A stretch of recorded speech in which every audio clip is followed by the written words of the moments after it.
Hello everyone, welcome to target for IQ.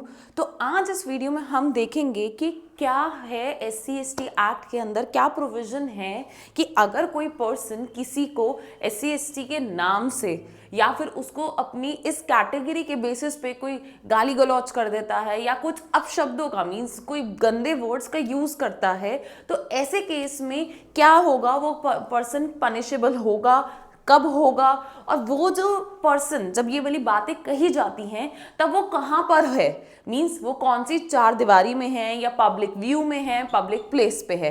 तो ऐसा ही एक मैटर सुप्रीम कोर्ट में पहुंचा।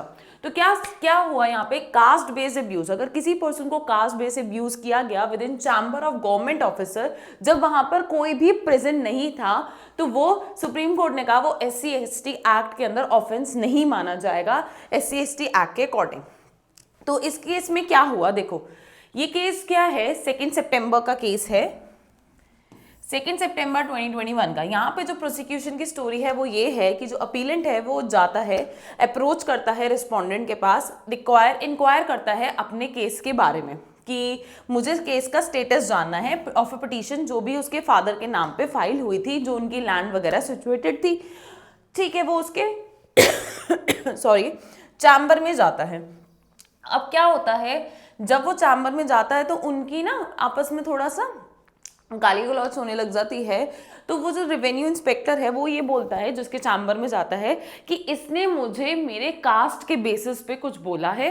ठीक है, उसने क्या कहा कि क्वेरल जब डेवलप्ड हुई तो जो अपीलेंट ने उसे क्या करा है, अब्यूज करा है। किस बेसिस पे अब्यूज करा है, उसके कास्ट के नेम पे करा है, किसको, रेवेन्यू डिविजनल ऑफिसर को। ठीक है, कॉन्सिक्वेंटली क्या करता है, जब वो उसके कास्ट के बेसिस पे करता है, वो वहां पर केस फाइल कर देता है कि ये जो है ये एक तरीके से ऑफेंस है। किस किस के अंदर, ये IPC के अंदर 294B के अंदर है, 353 के अंदर है, और ये जो दो मेन प्रोविजन है SC/ST एक्ट के, कौन सा, section 3 clause 1 sub clause R, section 3 clause 1 sub clause S of schedule caste and schedule tribe act 1989 के अंदर।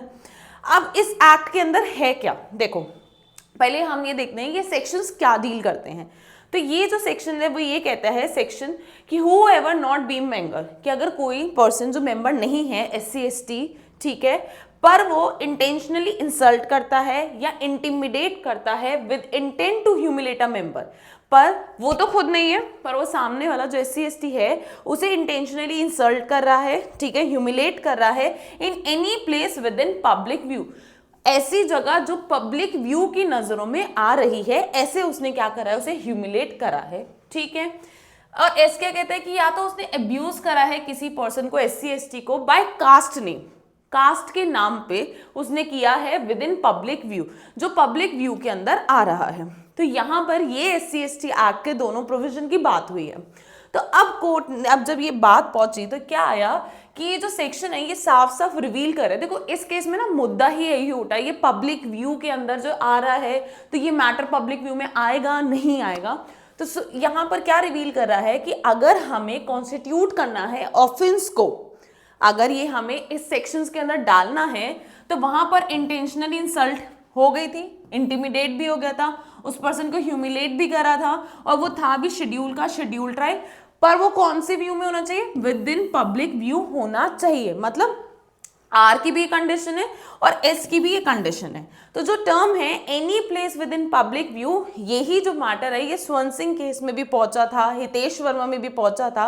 तो कोर्ट ने यहाँ पे बहुत क्लियर करके बताया कि ये जो पब्लिक प्लेस है और पब्लिक व्यू है, यहाँ पर हम वो बात कर रहे हैं कि ऑफेंस पब्लिक के अंदर आना चाहिए। देखो एक से एक एग्जाम्पल से अगर हम समझें तो सुप्रीम कोर्ट ने बताया अगर कोई ऑफेंस कमिट हो रहा है आउटसाइड द बिल्डिंग, बिल्डिंग के बाहर अगर कोई ऑफेंस हो रहा है, ठीक है, या लॉन में हो रहा है, तो इसका मतलब क्या है, वो जो लॉन है वो रोड साइड आ रहा है, तो इसका मतलब अगर ऐसी कोई कन्वर्सेशन होती है जिसमें इंसल्ट किया जा रहा है, तो वो लोगों की नॉलेज में आ रही है, क्योंकि वो पब्लिक व्यू है, मीन्स वो जो उनकी बालकनी है या उनका लॉन है वो पब्लिक व्यू में आ रहा है। ठीक है, also even if the remark is made inside the building, अगर ये रिमार्क बिल्डिंग के अंदर दिया जाता है, ठीक है, और वहां पर पब्लिक है मतलब यहाँ हम रिलेटिव्स और फैमिली की बात नहीं कर रहे, और लोग हैं, तो वो SC/ST एक्ट के अंदर आएगा, अदरवाइज वो इसके प्रोविजंस में नहीं आएगा। सुप्रीम कोर्ट ने इसे बहुत एग्जाम्पल से क्लियर करके बताया।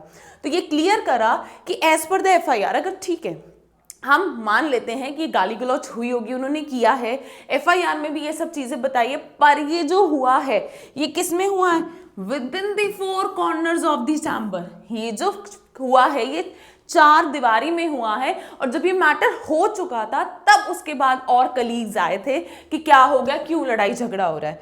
तो हम यहाँ पे कंसिडर्ड व्यू से हैं कि सिंस जो ये इंसिडेंट है has not taken place at a place, means इसका मतलब ये जो इंसिडेंट है ये उस जगह नहीं हुआ है जो पब्लिक व्यू के अंदर आती है, इसीलिए ये सेक्शन 1 क्लॉज आर और section 1 clause S of SC/ST act के अंदर नहीं आएगा।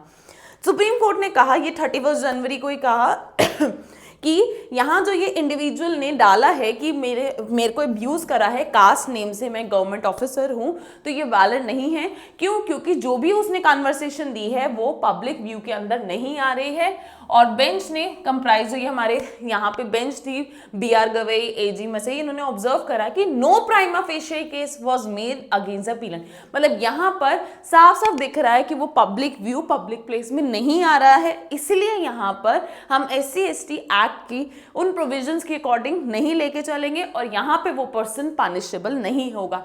और इस केस का नाम क्या है? करुपेद्यार versus state. Hope you got clear about कि SC/ST एक्ट के अंदर कौन सी जो पब्लिक व्यू है वो उसके अंदर आएगा या नहीं आएगा। Thank you.